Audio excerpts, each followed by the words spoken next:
Ей, Дәкеш, сен қазақтың ұлттық киімдерін білесің бе? А? Жоқ. Онда жаттап ал.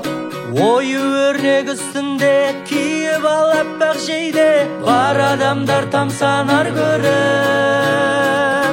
Шапан біздің қазына, тақия тұр басында, міне енді нағыз жігіт.